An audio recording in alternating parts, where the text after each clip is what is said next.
March 26th. Gunfire on Morrison Road. A family's life changed forever.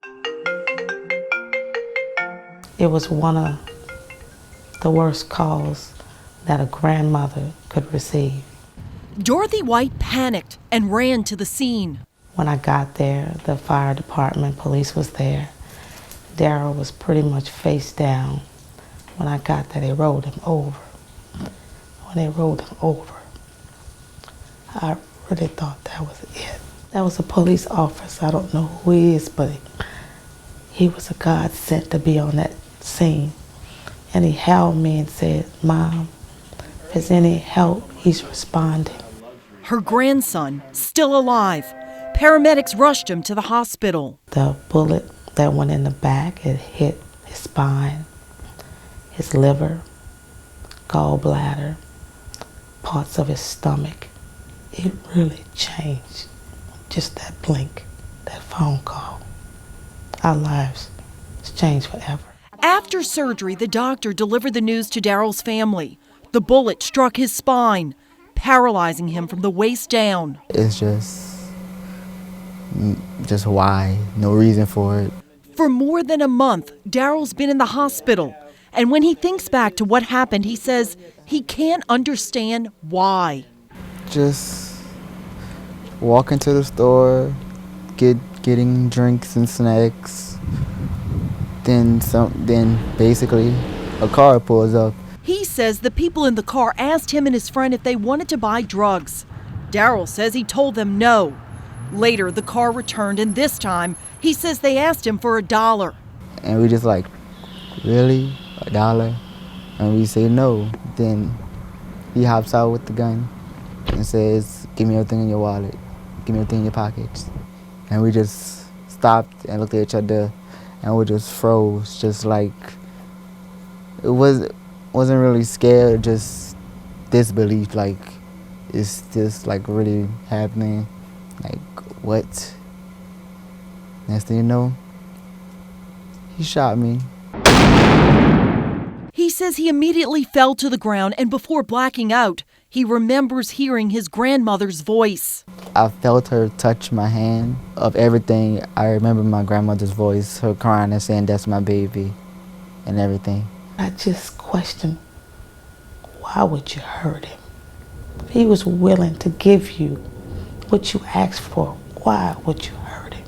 For White, violence in New Orleans East has hit home too many times. When you see it on television, you look at it a different way. Your heart goes out to those families. But when you get that call and it knocks on your door like it did me twice, losing a son at 23 years old, then I get that same call about gunshot with your grandson. Then the grandfather 2 years ago was robbed right off Crowder and shot. He's doing well now. The crime in New Orleans East is unbelievable. She says living in fear is real. I used to be scared at night. I'm scared in the daytime. If I'm home, my alarm is on while I'm in this home. The crime is just overwhelming for me.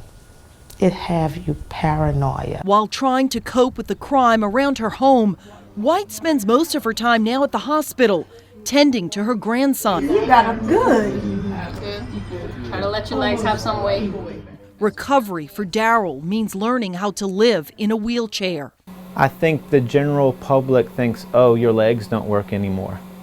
And that's as far as anyone puts any thought into it.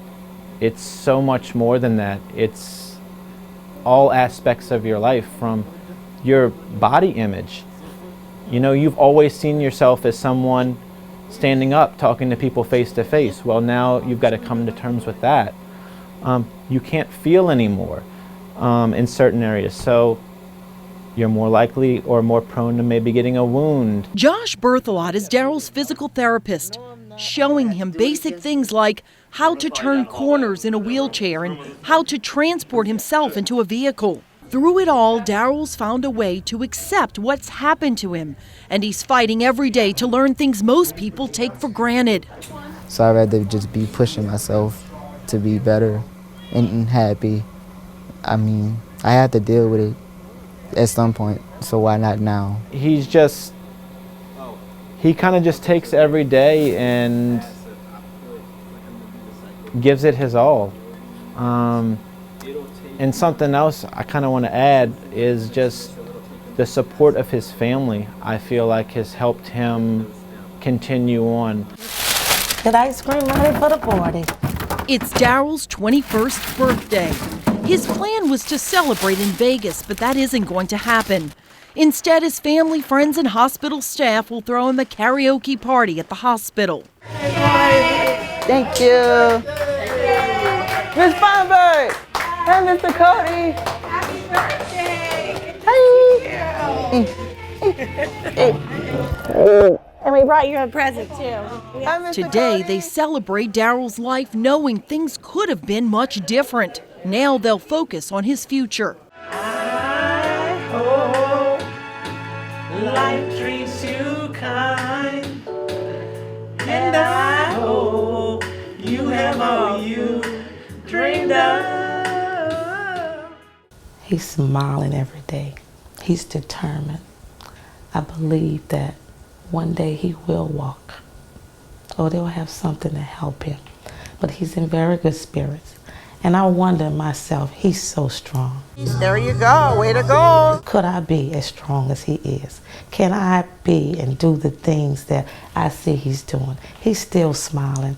He's encouraging us and he's helping us going through his trial. He's so strong.